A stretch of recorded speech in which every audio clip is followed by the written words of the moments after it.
Normal people and yarn people, we are not the same species. Here are 7 ways that we're just built differently. Number 1, shopping. Normal people go to the store for something specific.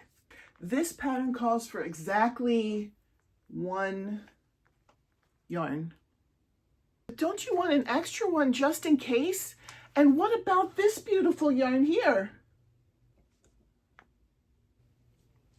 Number 2, watching TV. Normal people watch TV to relax.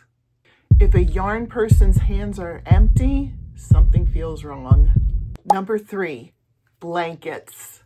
Normal people see a blanket and think, that's nice. But yarn people see a blanket and go. Number 4, running out of yarn. Normal people run out of something and just go get more. But yarn people, we run out of yarn near the end. And number 5, home decor. Most people decorate with plants or photos. But for yarn people, if there's an empty shelf, it's a yarn shelf.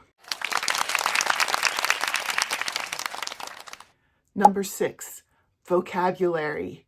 Normal people, when they hear the word whip, well, they don't think of anything. But for yarn people, a whip is a lifestyle, and we usually have at least 20 of them. Number 7, gift giving. Normal people buy a gift and hope the person receiving it likes it. But yarn people, we spend 40 hours making a gift and hope the person realizes how much of our soul is in the stitches. So which one are you?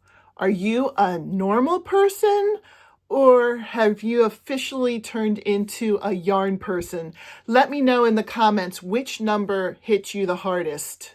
If you enjoyed this and want more crochet humor, tutorials, or just yarny madness, make sure to hit that subscribe button and join the Strings and Threads family. I'll see you in the next one. Bye.